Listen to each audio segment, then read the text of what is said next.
Next, we have the missing middle group, and this group was tasked to focus on activating supportive engagement programs to inspire participation within the community, and also to inspire contribution from the missing middle generation.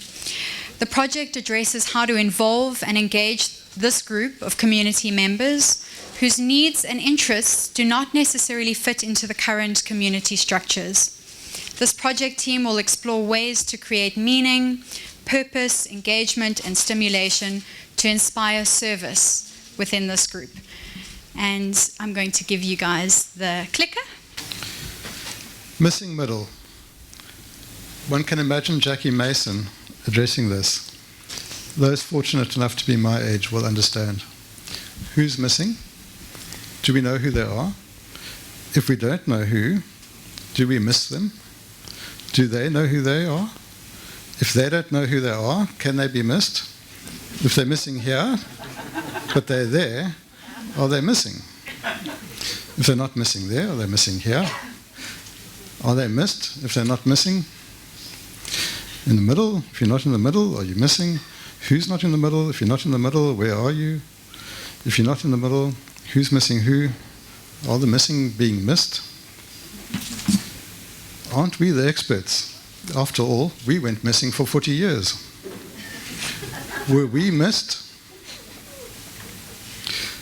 This sums up our group's experience of our project brief, engaging the missing middle. We started off very excited about our project, and things then went missing. At one stage, we were completely lost, missing in our thought process. Research, advice, talks with knowledgeable people, and we ourselves had reached a dead end. We were stuck. We had bupkas. We even renamed our WhatsApp group to the Muddled Missings. The only thing to do then was to have a good quetch. So it was during one of these moaning sessions when the idea, make this circle bigger, popped out.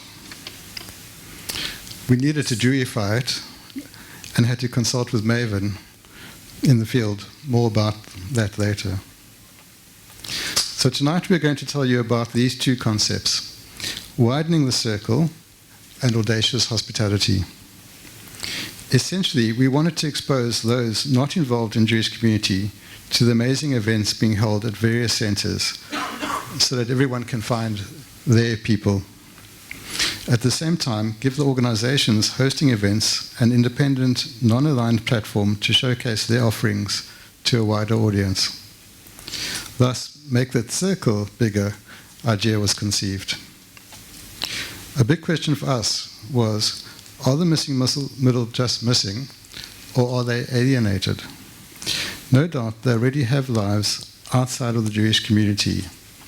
How do we make them feel welcome inside the tent without alienating their current life? Hence the idea of audacious hospitality. Make the circle bigger are words from the famous JR's hit song that was released in 2010. The song speaks to a subject matter that our group are passionate about. It speaks to opening up the Jewish community through events and, by extension, making the circle bigger. For us, this symbolized a step towards integrating the missing middle in our Jewish community into our existing active Jewish community members. We felt that this idea encompassed what we wanted to achieve, and our aim is inclusivity and unity.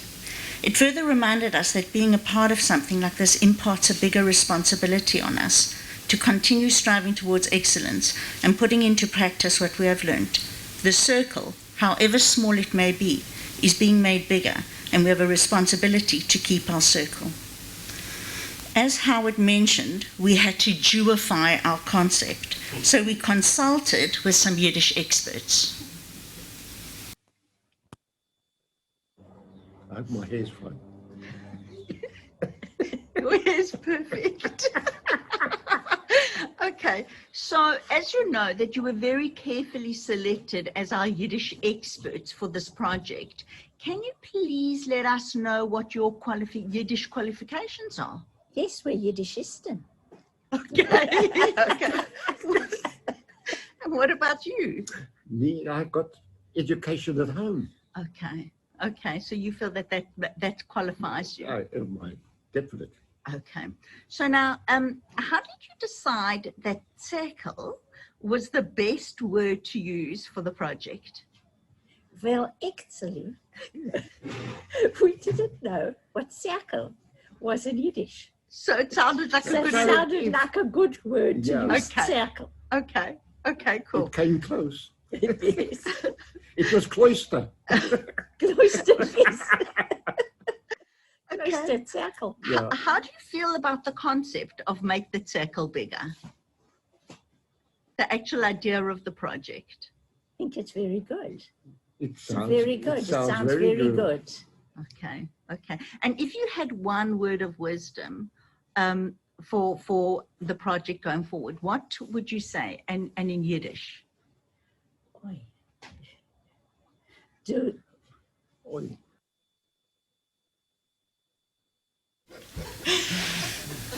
We did extensive and in-depth research by speaking to various people and programs that have similar ideas and concepts and that have been carried out already in our community. The above-mentioned organizations or events mirror the inclusiveness that we strive towards. It gave us a sense of direction and purpose, and through this information, Make the Circle Bigger was created. We needed to explore the information on our subject in order to see what exactly is the missing middle. Who exactly does it entail, and what resources are available or not available? By doing this research with this group that have been mentioned above, it allowed us a greater understanding about what exactly was needed and where there is a gap in the market.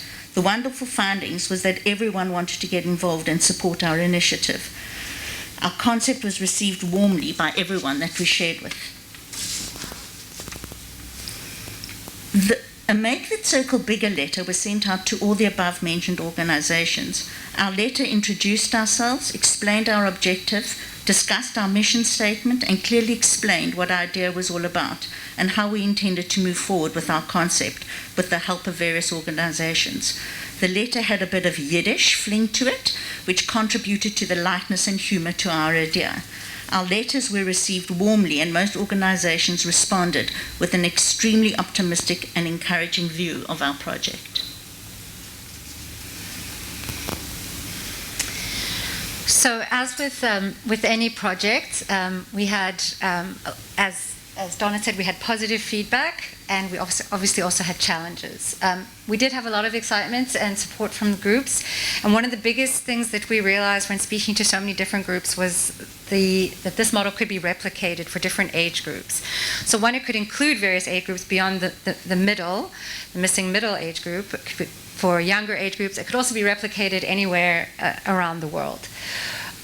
We had some initial challenges. At first, when we were reaching out to institutions, especially some of the shuls, there was perhaps a feeling of this would poach their congregations to other congregations, and there was a sense of, we did encounter some territorialism and a little bit of resistance, but when we explained that the entire motivation was to bring new people in, I think the attitudes really changed.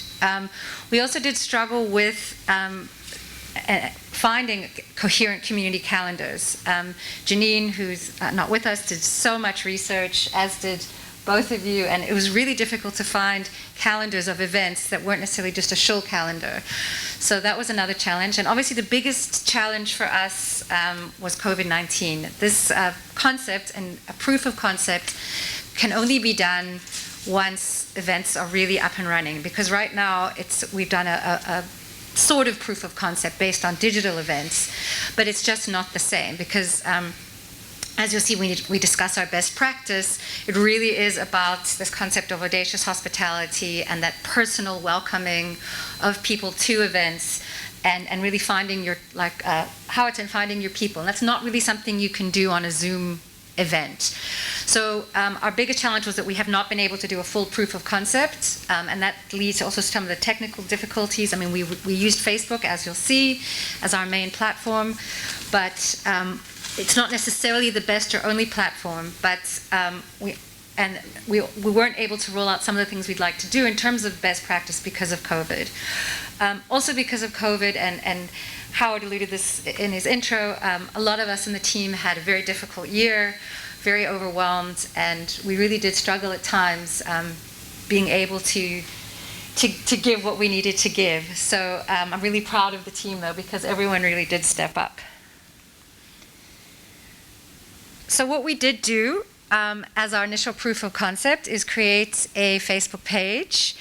If you guys haven't liked it, please go find it on Facebook, make the circle bigger. I think we're up to about 150 likes at the moment. 157 when last week, the 163 followers, which is not bad. We obviously didn't spend money at this point. Part of the best practice would be doing that.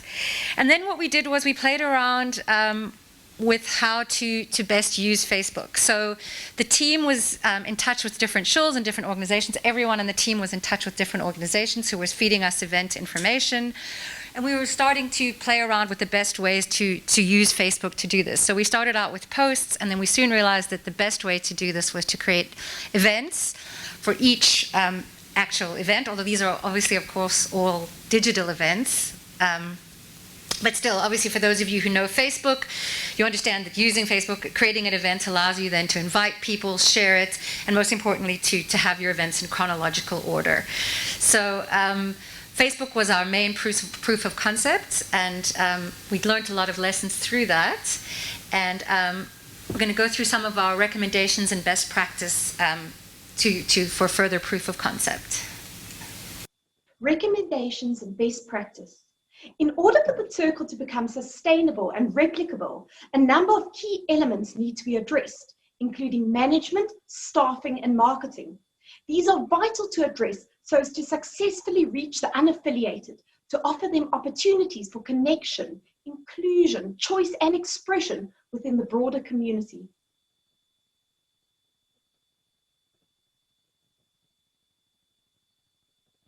Management of the circle.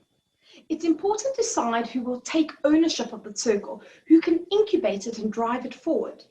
The circle can be independently run or managed under the auspices of another organization. This will allow the circle to make use of the skills and capacities that already exist there.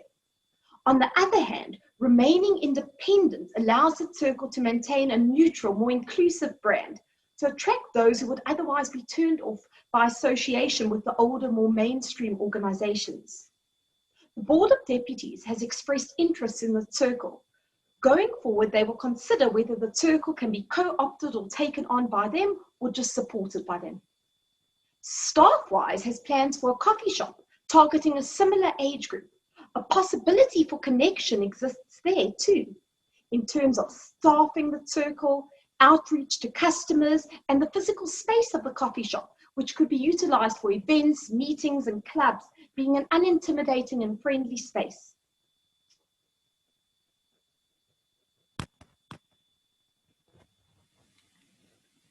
Staffing roles need to be invested in. There are opportunities for a paid part-time staff member or exciting volunteer opportunities. Staffing needs include a part-time social media or database manager to manage the Facebook page and the database for about an hour a day, an outreach coordinator for 2 to 4 hours a week to reach out to organizations, to engage and liaise with them and get event info, to create a calendar of events and to liaise with volunteer hosts.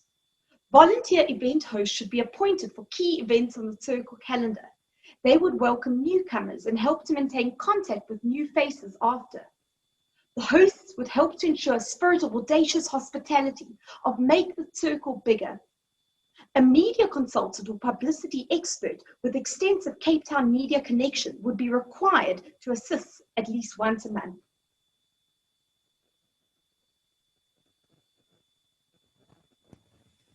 Social media best practice. We need to monitor that our selected social media platform matches up with our target age group and the type of social media that they are consuming. Our Facebook page will need to be kept up to date and moderated. Comments, posts, and messages replied to timelessly. Tagging of other organizations, the creation and promotion of Facebook events, sharing of relevant articles, and connections with influencers are all strategies to use. The boosting of the page and specific event posts should happen monthly, and a budget should be set for this paid advertising. The Facebook page could be run by the communications division of another organization, possibly the board, who could manage the page silently from the background so as to provide the manpower and expertise, but not to intrude on the neutral brand of the circle. WhatsApp is another platform that can be used. Posters and calendars can easily be shared in local neighborhood WhatsApp groups or other networks. We need to encourage people to actively invite one more.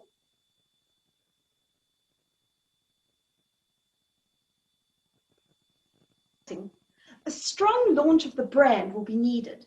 Ongoing publicity and direct outreach is important. Our media strategy will need to go beyond traditional Jewish structures and media. For instance, non-Jewish print media, provincial and local newspapers, the Daily Maverick, and local radio too. Outreach at non-Jewish general events with Jewish attendance, such as markets, can be looked at. A monthly or 2-weekly calendar of events should be curated and promoted. The events and opportunities for connection need to be a mix of those offered by the traditional, well-known organizations, such as the shuls, as well as alternative events and spaces for those for whom the traditional structures haven't resonated in the past. We need to show variety, pluralism, choice, and openness in the offerings on our calendar.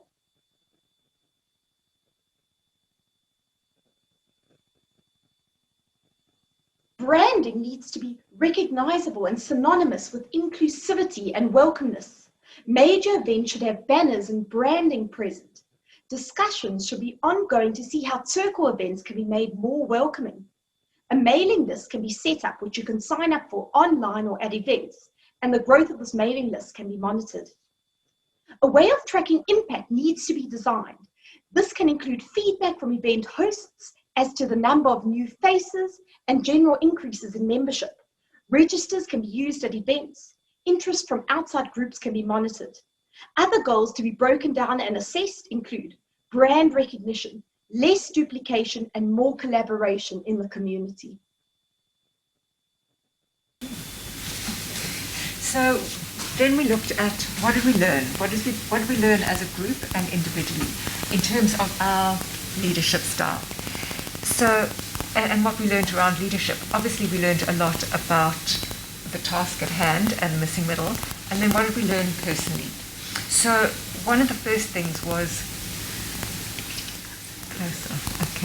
one of the first things was, can we work online?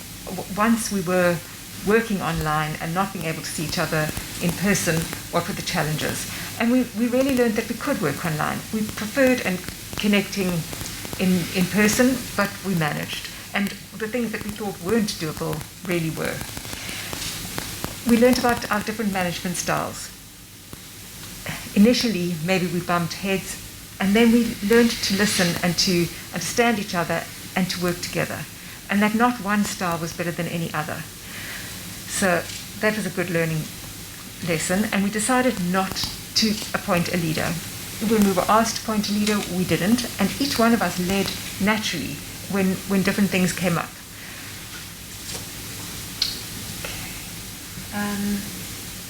Also to set realistic expectations, especially during COVID. A lot of the things that we wanted to do initially would not have been online, and we wanted to create an event. So what was going to be realistic? What was within our reach, and what were we able to do? We all had limitations, as has been mentioned. We all came from circumstances that made it difficult, but we decided to set a target, a goal, and rather work with that within our limitations. One of the other major value adds was looking at what our values are. What are our common values, and what do we bring to the group? what do we bring to the project? Once we aligned our values, then we were all in, and there were no disagreements really from there. Once we had our values, we set goals, and we were able to move forward. Also, checking in all the time with our limitations. Then on a personal side, each of us had our personal individual learnings, and some of them were around learning to be still and hear everyone else. Each one of us in the group really works on our own and usually leads and gets our way. And we had to learn to listen to each other and step back and appreciate what each other brought to the table. So we learned to be flexible, we learned to let go of our own opinions and let things flow. I think initially we really were stuck on where's this project going to go. And then when we let go of the seriousness and we just messed around, suddenly the creative ideas started coming. So we used that. Some of us had to really learn to say no. And what else? Yeah, that's about it there. So we wanted to thank you, Deborah, very much for your guidance, and Viv, who each nudged us in different ways and made it possible. And we really enjoyed the project and enjoyed the connection that we had.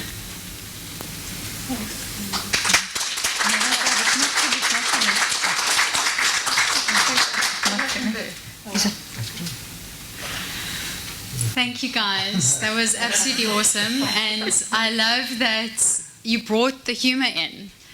Things were so intense and serious last year, and there was a point, and I remember being there with you at various meetings, and when you just leaned into letting go and being humorous and playing, it's just amazing what's come out of it, and actually how many people are attracted to that. Just, there's a reprieve, there's something to just take the edge off, and it really is such an inclusive, amazing model that you've built. So really, really well done.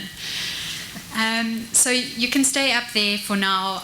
In a moment, I'm going to ask Mark Codron to please get ready to share your thoughts with us. Mark is an ex-Cape Townian. He's the Director of Strategic Partnerships, Joint Distribution Committee Project Eshel, focusing on aged care, and he's coming to us live from Israel. We are really, really grateful and thankful that you could be here with us this evening, and over to you. Hi, great. So thanks for having me. Pleased to be with you here from Israel. Just to clarify that, we're focused on optimal aging.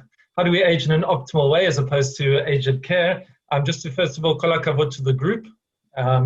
I read through your presentation very closely yesterday ahead of time, and it kind of stimulated a lot of thoughts from this side. My late grandfather, some of you may have known him. His name was Siggy Weber. He was a regular at Sea Point Shul. So he used to say to me, you must be counted. He was from Germany in his day. He said, you must be counted. You must make yourself counted. And he wasn't only talking about making a minyan, he was also talking about make yourself counted within your community. Excuse me. I think when we're talking about the missing middle, I think we're talking about rough diamonds. This is the potential. First of all, we shouldn't think about this really in terms of age, but I suppose we're talking anywhere from 40 to 90, whatever the case may be. So we're talking about rough diamonds, individuals, older adults, younger adults who have potential really to make a difference. And when I was reading through your presentation, I was really thinking about the other groups as well, because with all the other projects, and I heard a little bit about from the volunteer group now previously, and well done to them too, the missing middle is the ideal. This should be the human resources. These are the individuals who can really take the lead in making a difference, in inspiring the younger generation, and as well as involving the older generation. One of the things we've just done a huge research over the last 2 years to understand what are the key indicators one should focus on in terms of aging in an optimal way and predicting aging in an optimal way. And one of the 3 key indicators that came out of it is the area of meaning. The people ultimately, well, the one is health, the second is economic resilience, and the third is meaning. People seek meaning. They want a reason to get up in the morning. And when we're talking about the missing middle, they shouldn't be missing, because deep down they want a role. They want something to do. And I think it's perhaps up to the community, up to the Circle, to give them that role, to motivate them. It could be the volunteer, that volunteer platform that you created in the previous group. But they're looking to make a difference, and they can be involved. And I think they've got a tremendous amount to give. They've probably got 40, 50, 60 or 70 years of experience behind them. And one thing is clear from the data, people, they don't want to sit around. They're looking for meaning in their lives. They want to make a difference. So I think this is probably the most critical demographic in terms of the future of Cape Town Jury, and in driving all the other groups really to achieve their goals. I really look at it as, the Twerkles should be the guys who are driving the volunteer, the fundraising. They can talk between generations. Fantastic. I think just give them a role. When I read the project, I thought to myself, great, the idea's there. Now what? We actually need to come up and say, what are we going to do? What are we going to give them? Is it volunteering? It's great, connecting with all the schools and finding out, what everyone's doing and trying to bring them in. But let's give them the role. Let's give them meaning. That's when they get up on Monday morning or on Saturday morning or Sunday morning, they go, great, today I'm going to be, and they really feel they've got a role and a place in the community. A couple of other points I wrote down. Keep it neutral. You want to keep politics out of it. That's, I can talk for our organization. We're apolitical. We're focused on the good of older adults in general, and politics is kept aside. And that way we can actually bring government ministries, local authorities, organizations from across Israel and across the world. We can bring them around our table. Why? Because we're an honest broker. I think that would be key in terms of the benefit for the Cape Town community.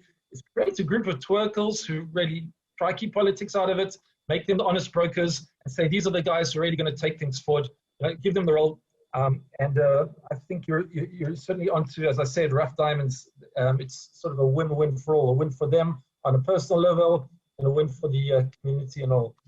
And that's 4 minutes 50, so I will stop there.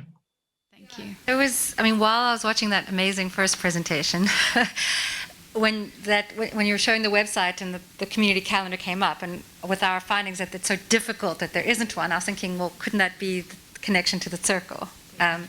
So that, and bringing in the more social perhaps side of it there in terms of community calendar and integrating it was just an idea that I had when I saw that, because we found how difficult it was to actually have a community calendar.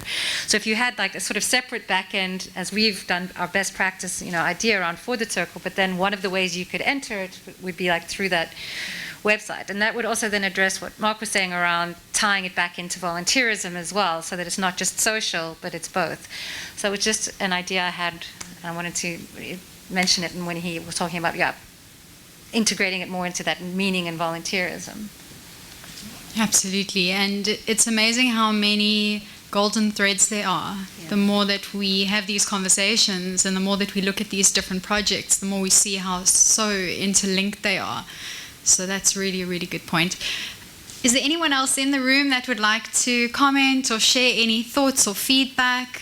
Yes, Sasha, I'm going to come through with a mic and I'll hold the mic just so we don't all touch it. Sorry. Yeah, I'll just put it here.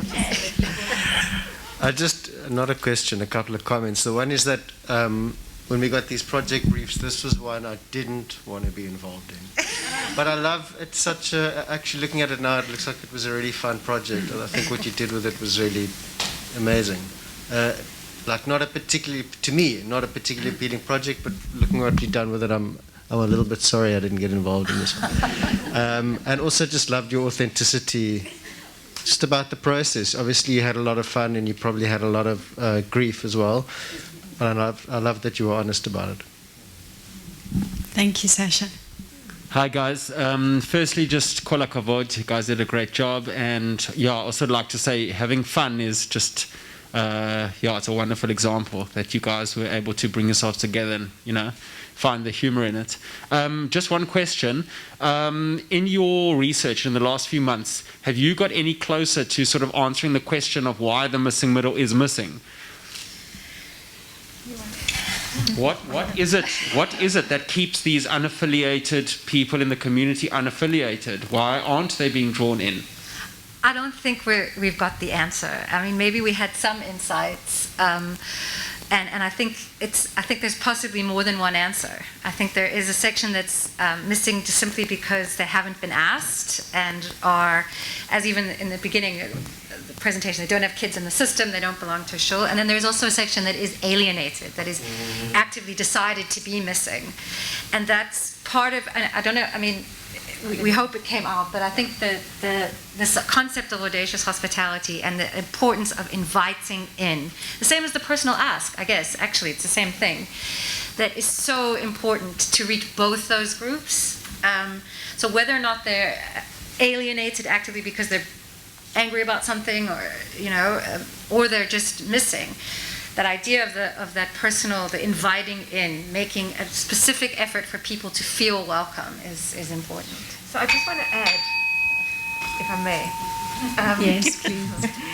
That was, Benji, a long discussion, and we did research on that, and as Laura said, we didn't come up with an exact answer. But then we said, and this is where we switched, they're missing because they're missing. Let's just get them in. Maybe it's not all that important as to why they went missing, but let's bring them back in. So, and then we focused on the action rather than the research and the study, because we wanted to get moving with something. So we didn't, finalize that, and maybe we never will, but let's just get people on board. Okay. Great, thank you so much. And we do need to move on to the next phase. So if there are any more comments or questions, then please engage over dinner and keep the conversations going. Can we give them another round of applause? That was amazing. Thank you. Thank you, guys.